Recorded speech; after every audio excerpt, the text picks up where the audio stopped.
If you are not a list maker and you're not very good at following through on things that are routine, this is the video for you because I am both of those things. So I am not a list maker. I have some friends that are excellent list makers and they always check off their little boxes and it looks so cute and tidy and neat. And I sometimes very much envy those people. And then there's me, who if you throw at me 6 different or 12 different chaotic things, I will get them all accomplished and it will be fantastic and all of it will be good work.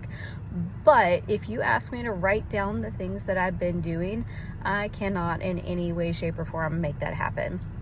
And this becomes very evident sometimes in my work at home or my work at work, and I'll be trying to tell people what I've done with my day, and I'm like, oh, I went and did this and this, and I know I did something with the other 6 hours out of my day, but I don't know what it is. And I can sit down and start thinking back and writing down all the things that I've done, and it takes a while.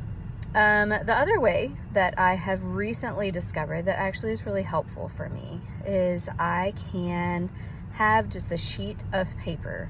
I use just a plain sheet of notebook paper that is attached to a notebook, because if it is not attached to a notebook, I will lose it every single time. So a sheet of paper that is attached to a notebook, because it's sturdier and heavier and isn't going to wander off by itself, of course.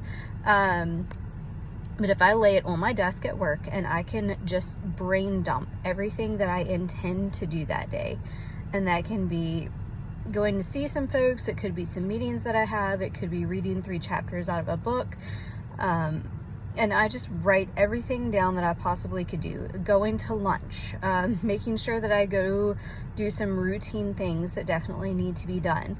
That I don't like routine and I don't like doing the same things over and over. So what I do is write them down, because then it's something that I need to do.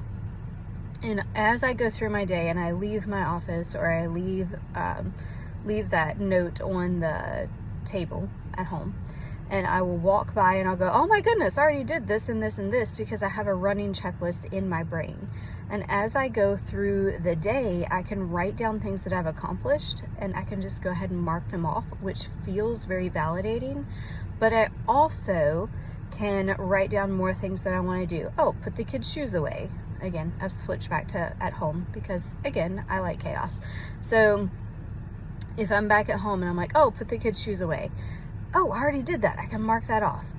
Okay, do 1 load of laundry. I already did that. I can mark that off. Oh, I did another load of laundry. I can write that down and mark it off. And by the end of the day, I have a whole list of things that I've accomplished.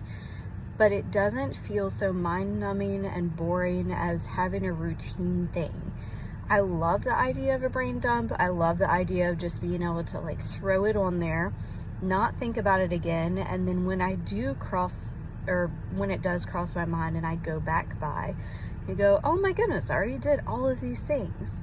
So at work, the way that translates, because I have stuff thrown at me at work throughout the day, and it'll be like, you need to go do this and this and this, or this is a problem that needs to be solved. And I'm really good at doing those things. But then at the end of the day, I haven't completed all the routine things that I need to have done. So in my work, there's CE hours that I have to do, and at the end of the year, I have to have 50. Not that many in the grand scheme of things, but it's a lot if you wait until December, and then you have a 40-hour work week plus 10 that you have to do CE hours in.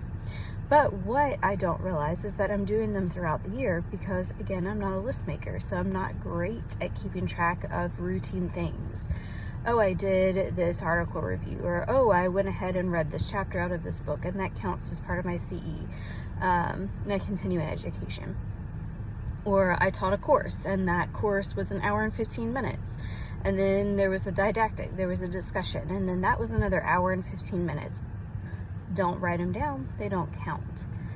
So what I discovered is if I do this running list, it is not a task-oriented list, it isn't a thing that I have to do, but it's just little blips of reminders throughout the day.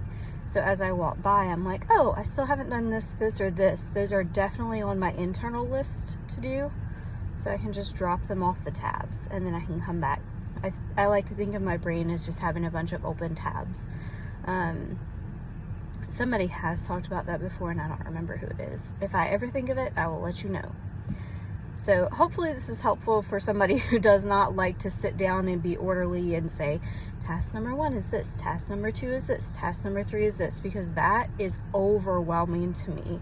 And if I get to the end of the day and I haven't done task 1 through 5, then I just feel like a complete and total failure, when I've accomplished 12 other things that never made the list. So if I walk by and write down the things that did make the list, then I've accomplished 12 things, and that's amazing. Even though there's 5 more left, I've accomplished 12 out of 17, and that makes me feel really good. And the next day I can just pick up my rolling list where I left off, and it helps me feel more accomplished. It helps me think about the day in a different way. And some days I don't do it at all, and some days I do a rolling list and I'll have it 4 or 5 days in a row, and then I'll look back at all the things that I've accomplished. I go, oh my goodness, I'm actually a normal human being. I'm doing way more than I think I am. And I have some evidence to show me how much I've accomplished. They can even be the most simple things. Again, like I went to lunch today. What a big accomplishment. It's something I would have done either way, but I wrote it down and I marked it off and I went, I have done something. There is an accounting for my time. And it's a beautiful thing. So I hope this encourages you today just to kind of look at your own self. Use the skills that you have. It's okay if you write sloppy. It's okay if you write in a green pen one moment, a black pen the next, you know, whatever you pick up, a highlighter, a crayon, anything can work. And just mark that thing off because it feels really good.